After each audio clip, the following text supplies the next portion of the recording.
사도행전 4장 12절 말씀입니다. 함께 읽겠습니다.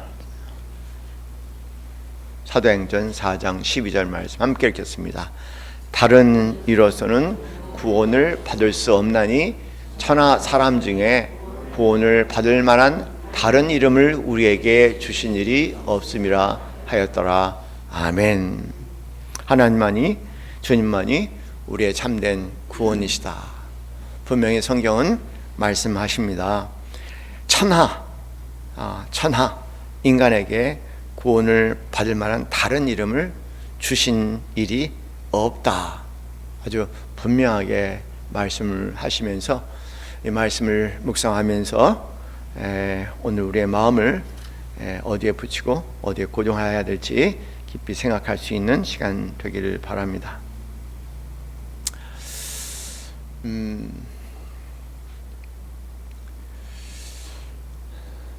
하늘이라는 시가 있죠. 박두진 시인의 시입니다. 제가 소개해 드린 적도 있죠. 하늘이 멀리서 온다. 여릿 멀리서 온다. 하늘은 멀리서 오는 하늘은 호수처럼 푸르다. 호수처럼 푸른 하늘에 내가 안긴다. 온몸이 안긴다. 가슴으로 스며드는 호흡, 향기로운 하늘의 호흡, 따가운 볕, 초가을 햇볕에 목을 씻고 나는 하늘을 마신다. 자꾸 목말라 마신다. 마시는 하늘에 내가 읽는다. 능금처럼 내 마음이 읽는다. 박두진 시인의 하늘이라는 시입니다. 여러분, 박두진 시인은 우리나라의 그 유명한 청록파 3인, 우리 학교 다닐 때 배웠던 자연의 아름다움을 읊는 청록파 시인 박목월 선생, 그 다음에 조지은 선생, 그 다음에 박두진, 이 세 분 중에 이제 한 분이죠. 제가 크리스마스 때 낭송할 시 중에 하나가 오늘 여러분이 소개하는 시인데, 그 시는 역시 박두진 시인이 쓰신 시예요.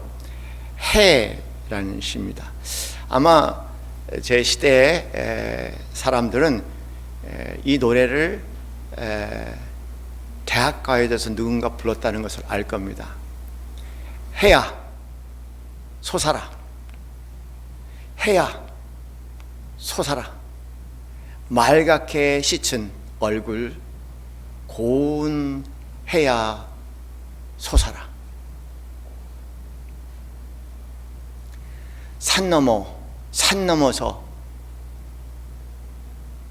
어둠을 살라먹고, 산 넘어서 밤새도록 어둠을 살라먹고 이글이글 애띤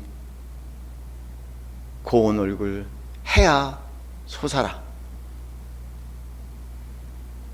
달밤이 시려 눈물 같은 골짜기 달밤이 시려. 아무도 없는 뜰에 달밤이 시려. 해야, 고운 해야,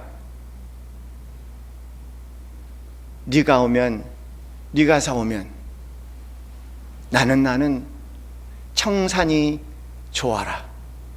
헐헐헐 깃을 치는 청산이 좋아라. 청산이 있으면 외로워도 좋아라. 사슴을 따라 양지로 사슴을 따라 사슴을 만나면 사슴과 놀고 칙범을 따라 칙범을 따라 칙범을 만나면 칙범과 놀고 해야 고운해야 솟아라. 꿈이 아니래도 너를 만나면 꽃도 새도 짐승도 한자리에 앉아 오이 오이 불러 모아 한자리에 앉아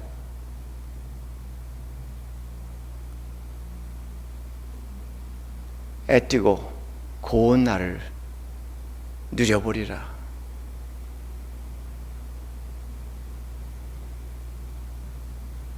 그런 시입니다. 어떻게 자연을 보고 이렇게 읊을 수 있을까? 그렇게 생각할진 모르겠어요. 그러나 이 모든 시는 이중 구조로 되어 있죠. 자연을 통해서 하나님을 얘기하는 겁니다. 그 해도 하나님이요, 그 하늘도 하나님이죠. 등장하는 청산도 하나님의 나라를 얘기하는 겁니다. 사람들은 박두진 씨를 자연의 시인으로서 이야기를 합니다. 그러나 그럴 수도 있지만 그런 자연을 읊는 자연의 아름다움을 읊어내는 그런 시로서 너무나 아름답지만, 그러나 박두진의 마음은 자연을 통해서 하나님의 나라, 하나님이 약속한 구원의 나라가 오기를 이 땅에서 갈망하는 그런 시입니다.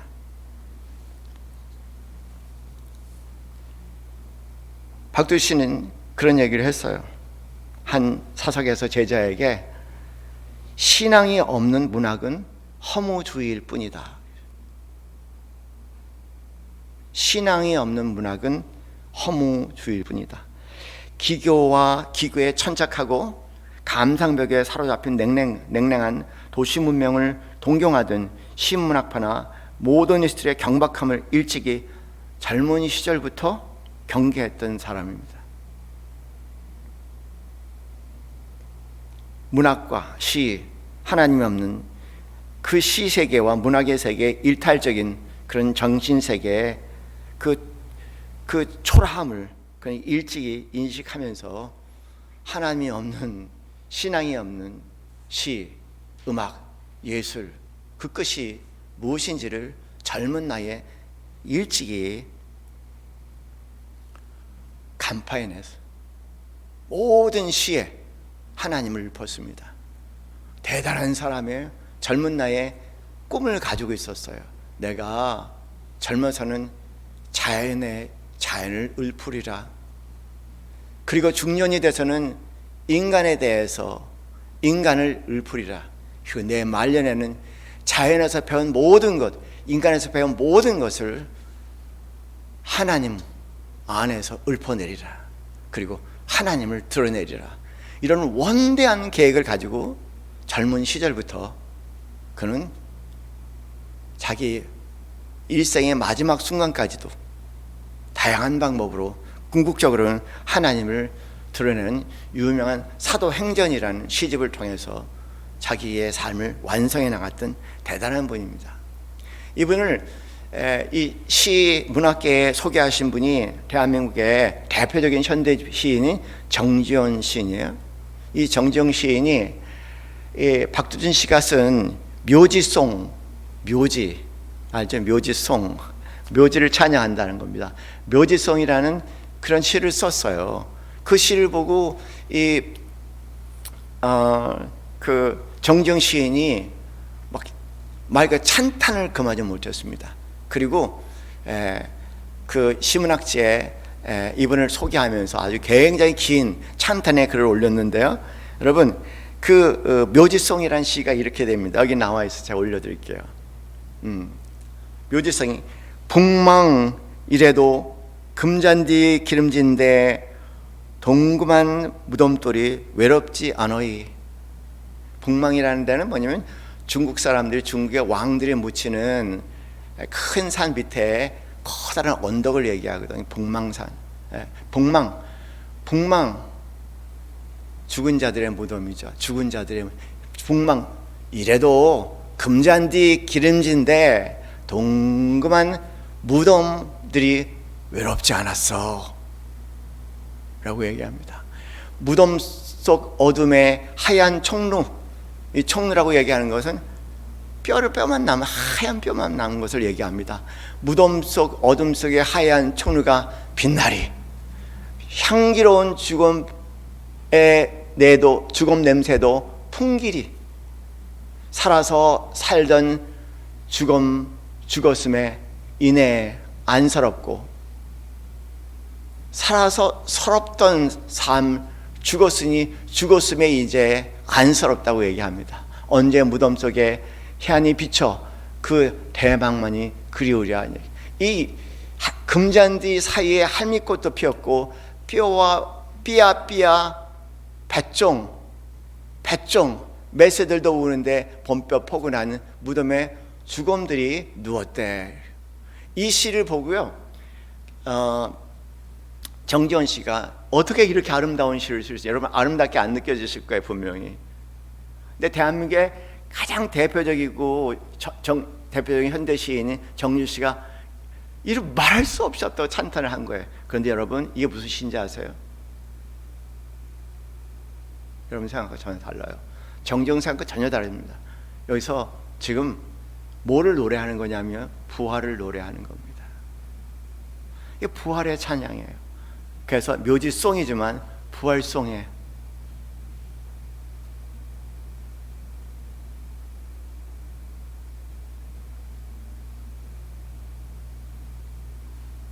그렇게 평생 박두진 시인은 오해를 받았죠. 그에겐 일편단신 하나님 한 분뿐이었습니다. 애당초 박두진은요, 진지한 소년이었던 것 같아요. 여러분, 진지한 소년 싫어할지는 모르겠는데 아주 어렸을 때 진지한 소년이었대요. 그래서 이런 신앙에 하나님 만나기에, 또 하나님 안에서 신앙 쓰기에 너무나 좋은 기질을 가지고 있던 소년이었다고 합니다.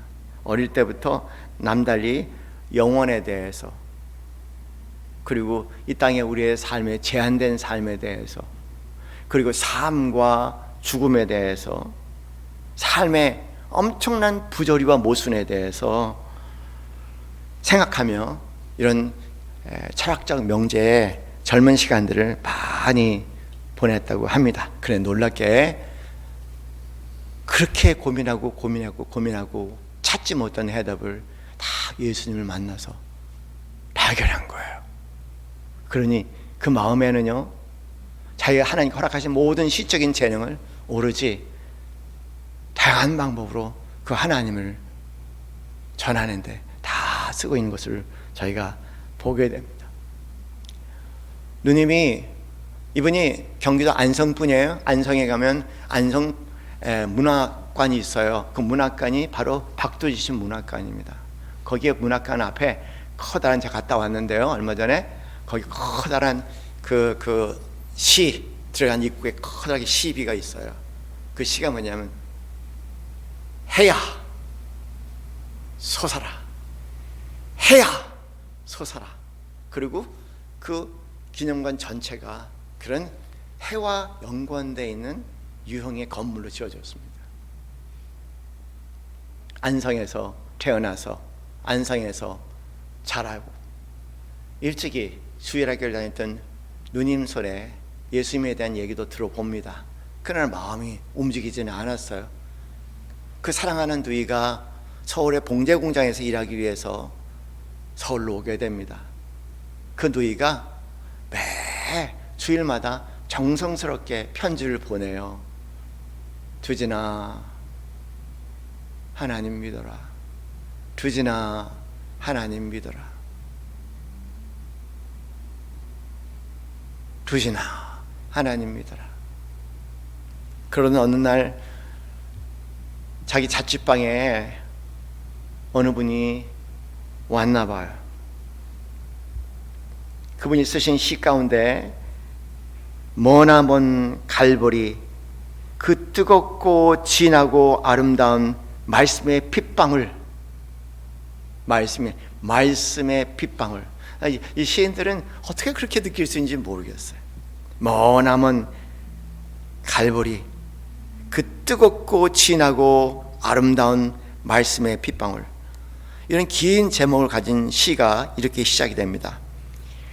하나님, 하나님, 내가 더 어렸을 때에도 당신의 이름 듣기는 들은 적이 있었습니다.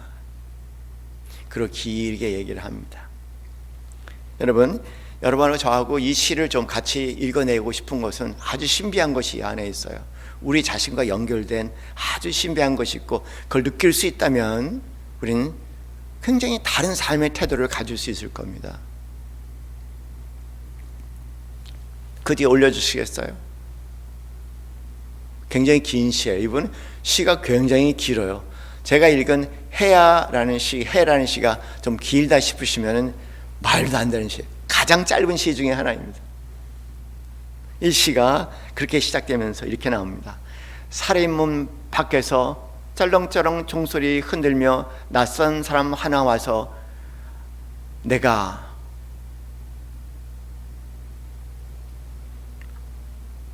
나가자 건네주던 분홍색 한글책, 손바닥만한 복음책, 마태, 마가, 누가, 요한중, 그 중에 한 가지이던 그 분홍색 겉장의 얄짤한 복음책을 얼떨에 받아들고 방으로 뛰어왔을 때 처음 나는 예수, 처음 나는 하나님이란 말을 들어보았습니다.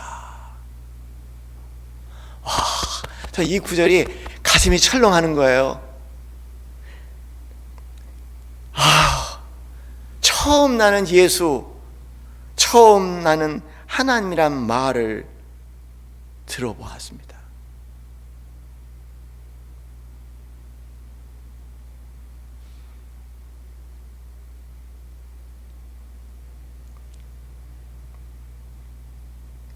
아무도 없는 침침한 윗방에서 나 혼자 받아들고 나 혼자 몰래 읽던 연분홍 겉장의 복음서의 내용, 이상스러웠습니다.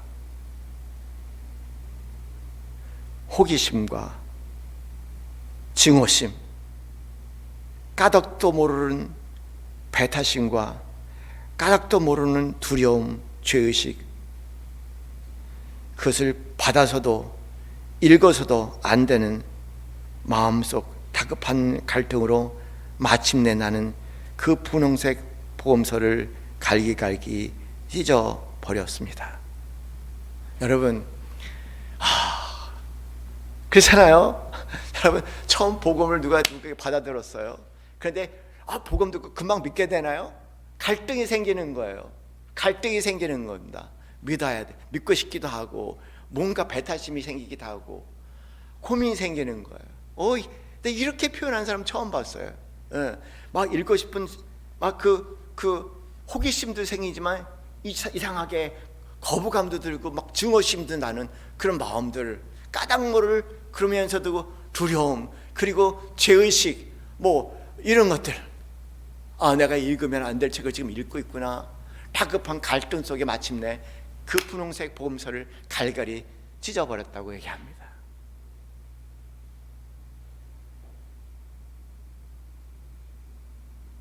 생각나요.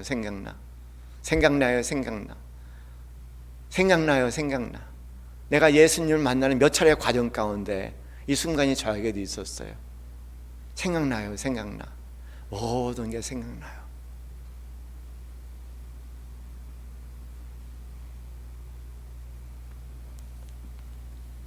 그리고 길게, 굉장히 긴 시예요. 그 줄였습니다. 그 다음, 너무나 기이한,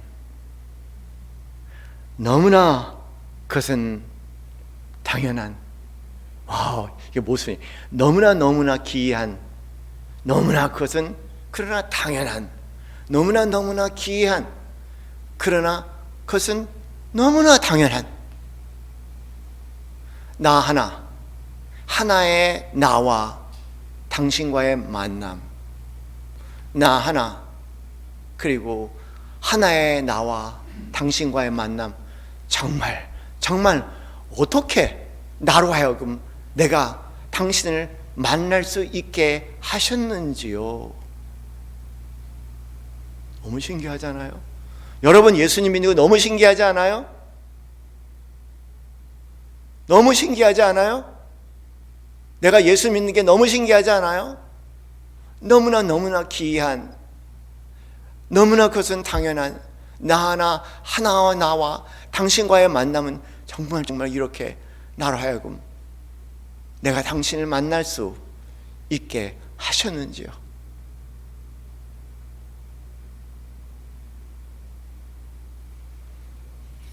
또 이야기합니다. 긴 얘기, 그리고 중략해서 또 여러분 속에서 그렇습니다. 천지 우주 영원 절대 사랑이신 신, 성부이시여 성자이시여 성신이신 당신, 신비하죠.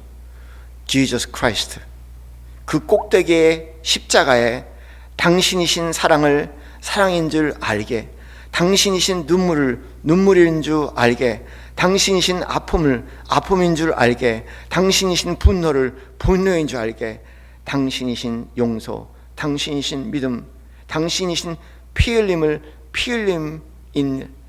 알게, 당신이신 죽음과 당신이신 부활, 당신이신 자유, 당신이신 평화, 당신이신 승리와 당신이신 완성, 당신이신 자비, 당신이신 은총인 줄 알게. 그 피흘음, 허다한 전도지를 거쳐 그 피 띠고 내게까지 온, 그 씨앗 뿌려 내게까지 온 너무 깊은 당신의 뜻은 너무 모르겠습니다. 너무 깊은 당신의 은총을 헤아릴 수 없습니다.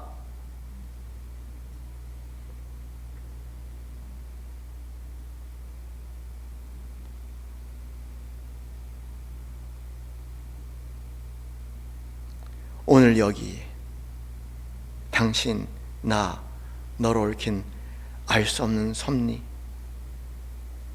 신비, 영원, 사랑의 뜻을 더욱 모르겠습니다.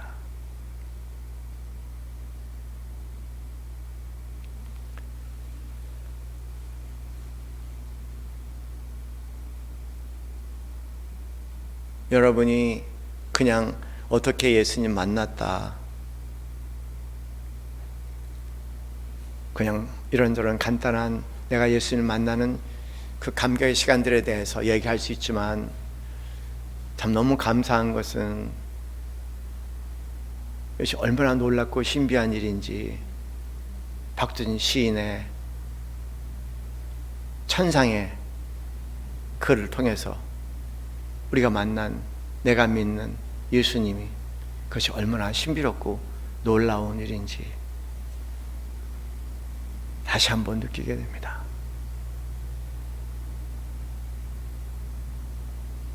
사랑하는 성도님들, 이 박주진 시인의 주님 만나는 이 놀라운 감격과 신비로움, 그리고 끊임없이 알 듯 모를 듯 하나님의 세계, 하나님이 보여주신 그 세계를 향해서 나가는 이 신비로운 여정, 그렇게 생각하면 신앙잔치는 처음부터 끝까지 하나의 신비의 여정이라고 생각한다면, 우리는 열린 세계를 향해서 나가는 거예요. 우리는 닫힌 세계를 살아가는 사람들입니다. 내 경험을 근거로 해서 내 육신에 제한된 이 몸에서 나올 수 있는 생각을 가지고 이런 일이 이렇게 될 거다, 저런 일이 저렇게 될 거다 예측하면서 살아가죠. 그런 삶을 닫힌 마음의 세계라고 얘기해요. 그런데 하나님을 만나게 될 때 그 만남이 얼마나 신묘막측한 것을 알게 된다면, 그 사건은 우리에게 열린 마음의 세계를 줍니다. 열려 있어요. 닫혀 있는 것이 아니라 열려 있는 세계라는 거니까. 열려 있는 세계라니까요. 열려 있어요. 열려 있어요. 어떻게 될지 모르는 거예요. 어떻게 될지 모르는데 그 길을 인도하시는 분이 하나님이시란 건 알고 있어요. 알 듯 모를 듯. 모르지만은 알 듯. 알지만 모를 듯. 그것이 열린 세계의 마음입니다. 알고 보면은 우리는 아무것도 몰라요. 아무것도 몰라요. 뭘 압니까 우리가? 1시간 후에 일어날 일을 압니까? 내일 일어날 일을 압니까? 모레 일어날 일을 압니까? 우리는 한 치 앞을 모르고 살아가는 거예요. 그런데 그렇기 때문에 더 내 머릿속에서 그 한 치 앞에 무슨 일이 일어날 걸 그걸 예측하고 그걸 예비하고 방지하려고 몸부림치는데 거기에서 근심, 걱정, 불안, 두려움이 다 일어나는 거죠. 하나님께 맡기며 산다고 얘기하는 신앙생활은 신비의 여정을 걸어가는 겁니다. 하나님께 맡기는 거예요. 하나님이 구원이시라는 것을 믿고 궁극적으로 하나님이 구원이라는 걸 믿고 열린 세계를 걸어가는 것이 믿음의 과정이죠. 복된 인생이에요. 그렇게 살 수만 있다면 정말 복된 인생입니다. 그런데 대부분의 사람들은 신앙생활을 하면서도 자기 생각에 갇혀서 닫힌 마음으로 하나님의 열린 세계로 구원의 세계로 우리를 인도하고 가는데 그걸 바라못치고 내 생각에 사로잡혀서 닫힌 마음 가운데 계속 판단하고 그 닫힌 마음 가운데 계속 근심하고 걱정하는 그런 삶을 살아가지 않습니까? 열린 마음, 경이로운 세계, 신비로운 마음, 만남부터 예수님 만남 그 자체가 너무 신비로운 사건이에요. 말로 표현할 수 없는 사건입니다. 어떻게 이렇게 내 삶에 신비로운 일이 일어날 수 있을까? 내가 계획한 겁니까? 내가 통제했던 겁니까? 아니에요. 아무 관계가 없어요. 어떻게 나를 만나게 하셨습니까? 그 마음으로, 그 초심의 마음으로 돌아간다면 열린 마음에 열린 신앙, 신비의 여정, 하나님께서 우리가 모르는 구원의 길로 인도하시는 그런 삶에 대해서 다른 측면으로 이분은 몰라라 아득해라 라는 시에서 그런 얘기입니다. 몰라라 아득해라. 몰라라 아득해라. 뇌성병력, 먹구름 부딪히고 번뜩이고 무너지는 불살에 해와 달, 달과 별, 억만 별의 푸득임, 새파랗게 은빛 고운 우주, 천체, 새, 영원. 모르겠네. 알겠네. 영원, 영원. 새만세, 새만세. 우리 인간이 얘기하는 만세가 아니라 새하늘에 새 땅을 얘기하는 거죠. 새만세, 새하늘과 새 땅을 바라볼 때 새만세 한다는 거예요. 우리는 새만세를 하는 사람들입니다. 사랑하는 성도님들, 대한민국 만세가 아니에요. 대한민국 만세가 아니라 우리는 새만세를 부르짖는 사람들입니다. 정신 똑바로 차리세요. 대한민국 만세가 아니에요. 새만세입니다. 새만세. 하나님이 인도하시고 하나님이 만들어하시고 하나님이 이끄시는 그 나라 새만세.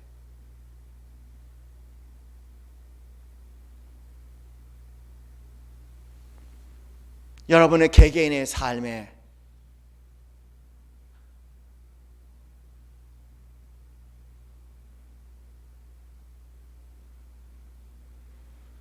새만세를 부르짖을 수 있기를 바랍니다. 혼란스러운 오늘의 정치적인 사태에 여러분 나가서 만세를 외치도 여러분 다른 만세를 외쳐야 돼요. 새만세를 외쳐야 됩니다. 새만세, 새만세, 새만세. 새만세가 뭐야? 처음 듣는 얘기야. 새하늘과 새 땅의 새만세. 새하늘과 새 땅의 새만세. 하나님이 구원하시고 하나님이 세우시는 그 나라 새만세, 새만세.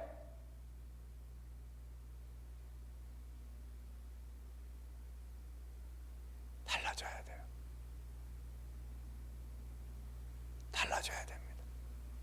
만세는 똑같아요. 대한민국 만세는 똑같아요.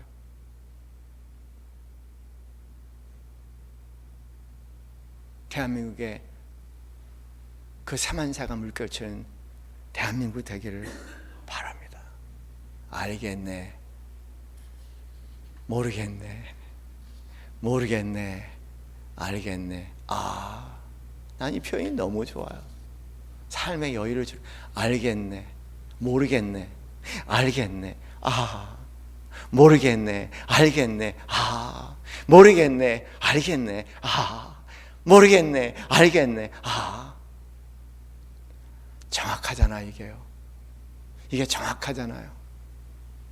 모르는 것도 아니고 아는 것도 아니고, 모르는 듯 하면 알 것 같고 아는 듯 치면 모르는 것 같고, 모르겠네, 알겠네, 모르겠네, 알겠네,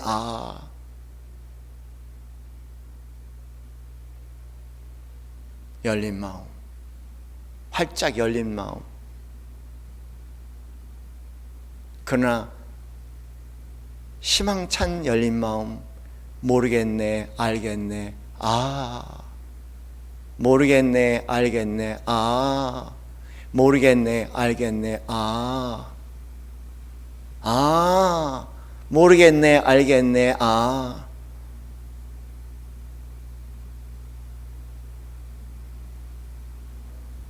여러분 인생 개인길 걸어가시면서 그 노래가 늘 울려 퍼졌으면 좋겠어요.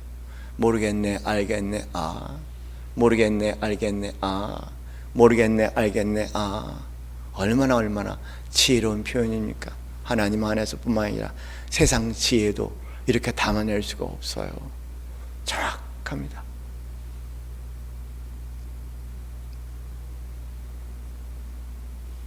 하늘의 사름, 하늘의 사름.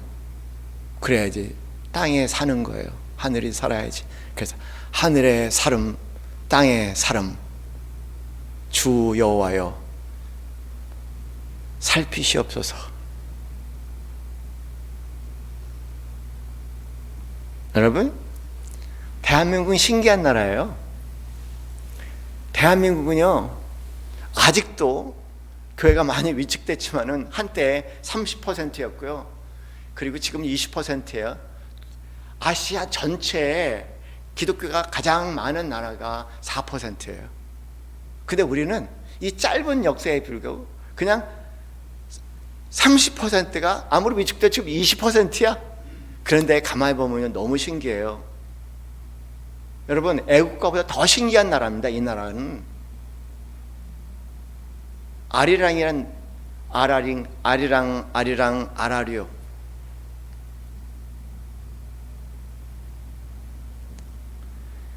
아리랑에 대한 뜻은 몰라요. 5가지 해석이 있습니다. 아리랑이 무슨 뜻인지. 그 중에 한 가지 해석이 있어요. 러시아 사람과 최근에 우리나라 사람들 가운데서 특별히 기독교인이 좋아하는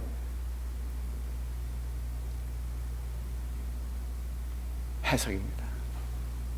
랑이라는 말은요, 누구랑 같이, 누구랑 같이란 뜻이래요.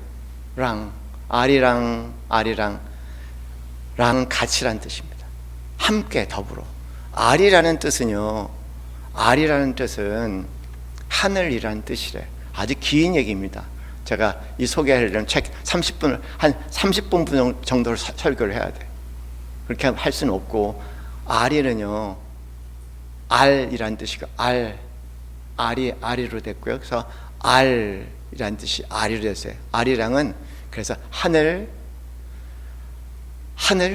원래 옛날에 알은 여러분 그 왕을 뜻하는 것이고요.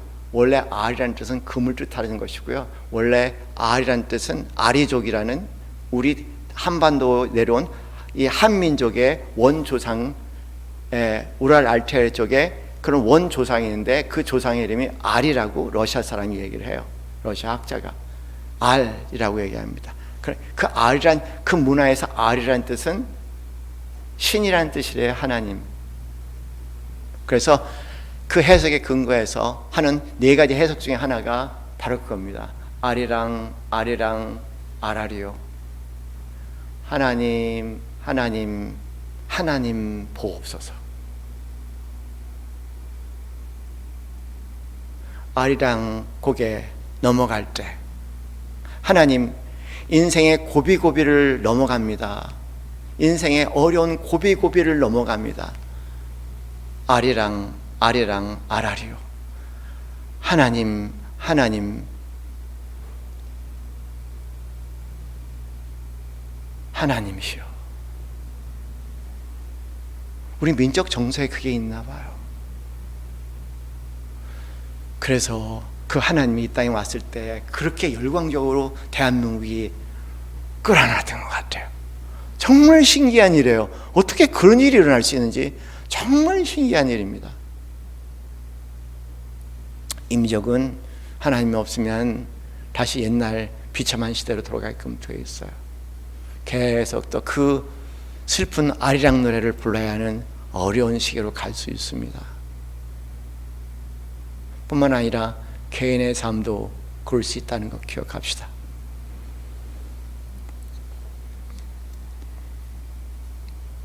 박두진 씨는 일정시대 때 잘하신 분이고요.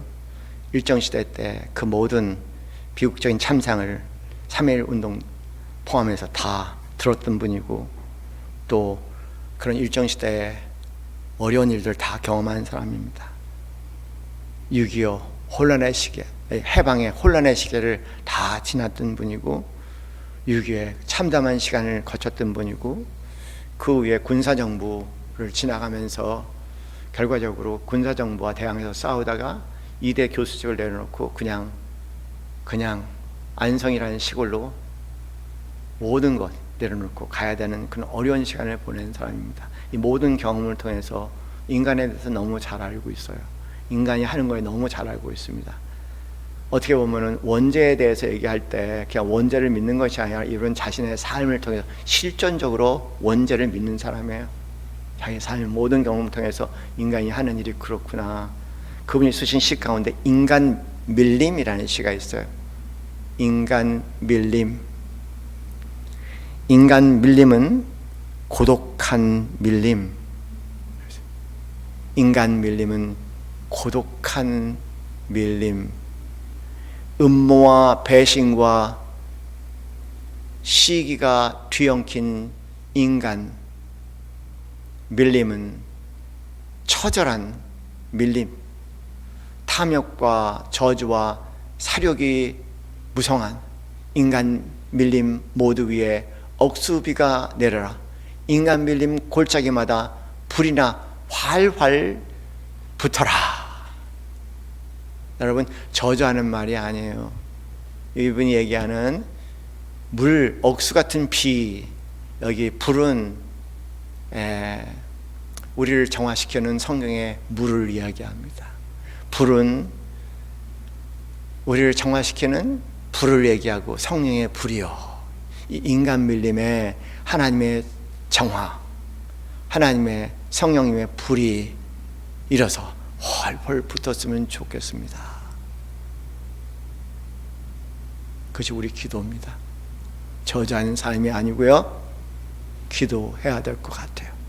그들에게 하나님의 빛이 성령이 임하셔서 정화시키고 정직하고 올바른 사람들 되게 하시고, 성령께서 불을 내리셔서 하나님에 대한 두려운 마음으로 올곧은 삶으로 다시 서게 하옵소서.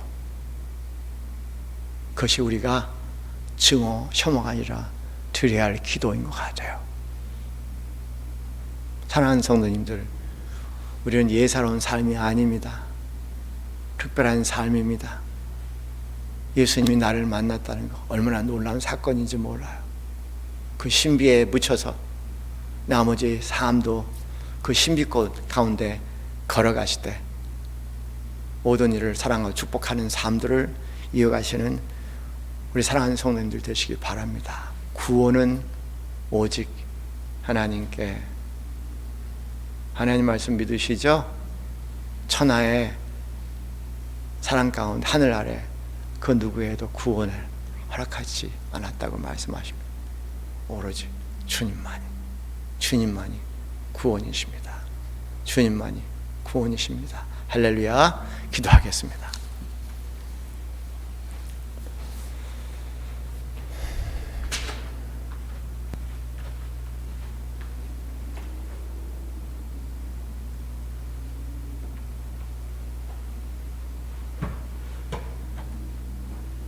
하나님, 참으로 놀랍습니다. 내가 어떻게 예수님을 만나게 되었는지, 아무리 이해하려고 해도 이해할 수 없는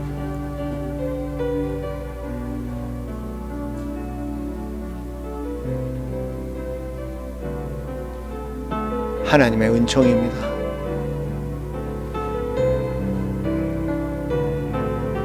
하나님의 은혜의 손길, 사랑의 손길, 구원의 손길에 붙잡힌 내 인생입니다.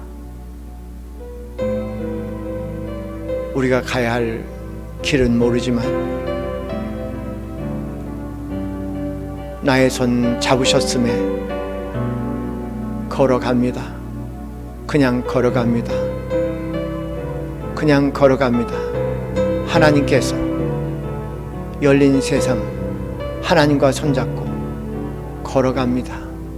매 걸음마다 하나님이 하시는 신명막측한 일을 통하여서 하나님이 우리의 경의와 경외의 대상이 되며 진정과 신령으로 예배하는 신비로운 복된 삶의 축복을 누리기 원합니다. 하나님이시여, 오 하나님이시여, 오 하나님의 은혜, 하나님의 놀라우신 은혜, 그 신비한 손길 찬양합니다. 걸어갑니다. 열린 세계를 걸어갑니다. 구원이신 하나님을 바라보며 소망의 길을 걸어갑니다. 끝까지 소망의 길을 걸어갑니다. 찬양하며 끝까지 소망의 길을 걸어갑니다. 개인의 삶과 국가의 운명을 바라보며 끝까지 믿음, 소망, 사랑 가운데 구원의 하나님의 손길을 바라보며 걸어갑니다. 주여, 더욱더 묵상하게 하옵소서. 더욱더 주님을 바라보는 시선이 되게 하옵소서. 우리의 마음을 어지럽히고 혼돈스럽고 증오의 마음과 경랑의 마음이 일어날 때 성령이 우리를 깨닫게 하시고 주님을 향한 우리의 시선이 다시 한번 교정될 수 있도록 주님 인도하여 주시옵소서. 기도하게 하옵소서. 모든 정치인들을 위해서 좌우 가릴 것 없이 기도하게 하옵소서. 하나님의 비가 내리게 하옵소서. 하나님의 불이 임하기를 원합니다. 그리고 하나님의 나라가 세워져 새만세 부르는 하나님의 거룩한 백성이 되기를 원합니다. 오 하나님 아버지, 함께 하옵소서. 이제는 우리 주 예수 그리스도의 그 크신 은혜와 하나님 아버지의 지극하신 사랑과 성령님의 교감하심이 구원의 신비를 가슴에 담고 신비의 여정을 걸어가며 하나님이 하시는 위대한 일에 진정 예배드리기 소원하는 이 자리에 있는 사랑하는 모든 성도들 머리 위에 지금부터 영원까지 함께 있기를 간절히 축원하옵나이다. 아멘.